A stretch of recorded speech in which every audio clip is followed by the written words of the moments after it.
Hey everyone, it's Dark here, and today I'm excited to introduce you to my new Town Hall 11 base. It's been a while since I've shared one of these, so I figured it was time to give you guys an updated version. Don't forget to check out the base analysis, where I'll explain each placement in detail and answer any questions you might have. Now, without further ado, let's get started with the speed build. See you in the base analysis.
Let's do the base analysis. As you can see, I've prioritized the protection of the town hall by placing it at the center of the base, similar to my other hybrid base designs. It's crucial to keep it safe and secure since it's worth 1 star and contains a substantial amount of loot in it. An outstanding attribute of this base is the significant number of compartments.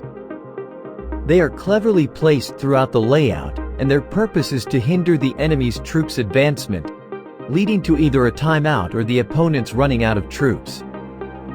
Giants and golems, for instance, are commonly seen struggling to breach the walls. Now coming to the defenses, they are placed in such a way that they cover the whole base and the base remains strong from all the sides. The mortars are positioned in the outer compartments of the base, with the aim of defending against spam attacks such as barch and mass goblins. They are strategically placed to cover almost the entire base except the core, which doesn't necessarily require mortar protection since low hit point spam troops won't likely reach that far.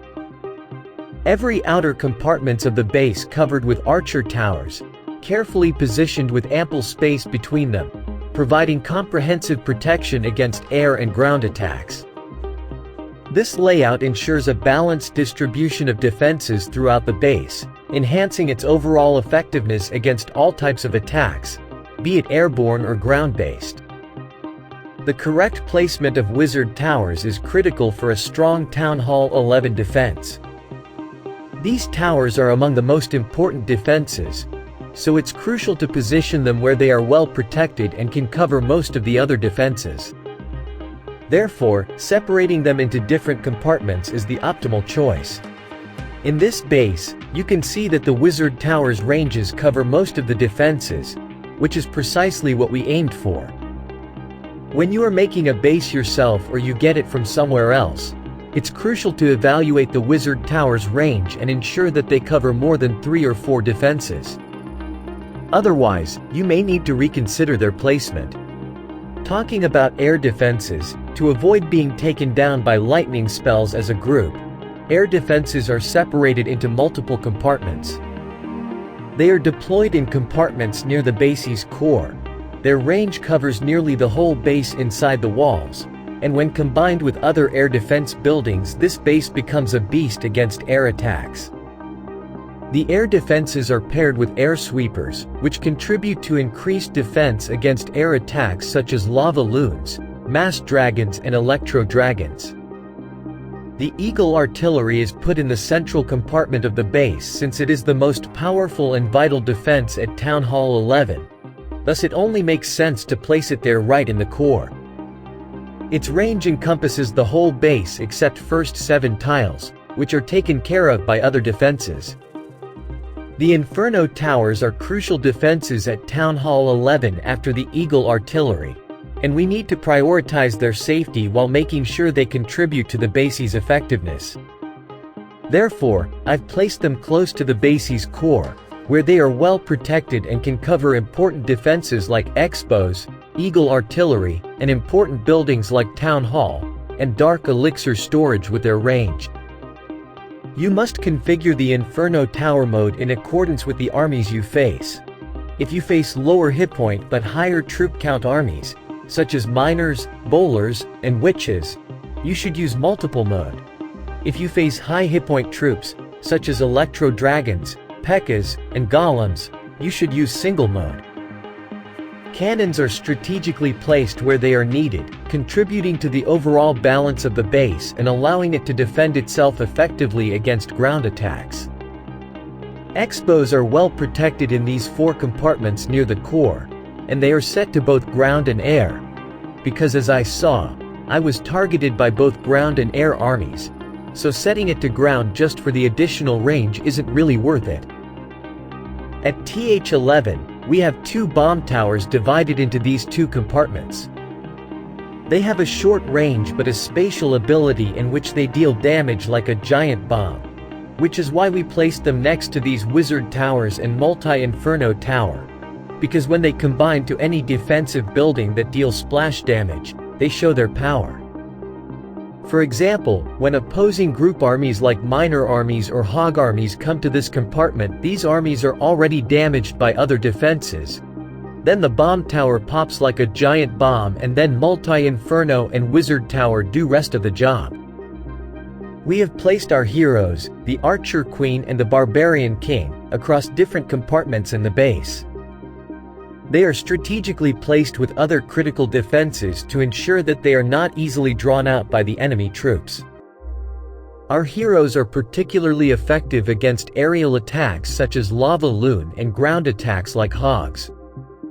For instance, when paired with 2 air defenses, the archer queen can swiftly destroy a lava hound. Similarly, the barbarian king can deal a lot of damage to ground troops like hogs. Additionally, the Grand Warden, acting like a defense, has been placed in a location to provide support to other defenses. When it comes to storages, they are spread evenly throughout multiple compartments. Most rookie base designers make the mistake of placing all storages in the center and defenses on the outer compartments. As a result, once the attacker has penetrated the compartment of defenses, they have access to all of the loot. Because the storages are in different compartments in this base, the attacker will have to take out the entire base in order to acquire all of the loot. Also remember to never put the same type of storages on the same side of the base. For example, if we put both gold storages on this side of the base, the attacker will be able to grab almost all of your gold merely by destroying this portion of the base. As a result, in order to avoid this, we alternate their placement, much like this base. In regards to trap placement, I've seen plenty of attacks on this base and discovered certain areas where most opponents are likely to drop their troops, as well as pathings where troops are most likely to walk through, and I've planted these traps in those areas to make maximum use of them. After observation of so many attacks on this base, spring traps and giant bombs are strategically placed in different compartments according to the pathing of defense attacking troops like hogs and giants, which helps in making this base stronger against ground attacks. We have placed those bombs out there so that they can take out the wall breakers, which can potentially ruin attackers' funnel as the troops wouldn't be able to go inside the base and they'll end up going for the outer trash buildings, which will end up ruining the attack. All seeking air mines are spreaded near the air defenses so that they can help our air defense against air attacking troops. Seeking air mines target single troops but at high damage, causing a headache for lava hound armies. All air bombs are spread in outer compartments of the base so that air troops face them before reaching to the middle of the base. Air bombs target multiple air units with area splash damage up to 200 damage points, causing a serious problem for balloon and minion armies. All skeleton traps are set to air mode to distract air attacking troops such as electric dragons and dragon riders, and so that while these troops are distracted, our defenses such as air defenses do massive damage to them. When it comes to the outer buildings, I've placed them in an alternatively to avoid placing the same type of collectors close together. I've noticed that most people don't think about it when placing those outer buildings, so they end up putting the same type of collectors all together. These collectors become an easy target for attackers when placed together, so it's important to spread them out to make it harder for them to be taken out. That's it for the base analysis. Even if your base is powerful enough on its own, having defensive troops in your clan castle will benefit you a lot, since clan castle troops can help you waste opponents' troops and time.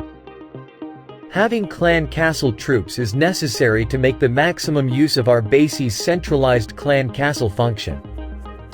Now go straight to the description. I've left a copy link for this base in the description, so that you can conveniently copy it.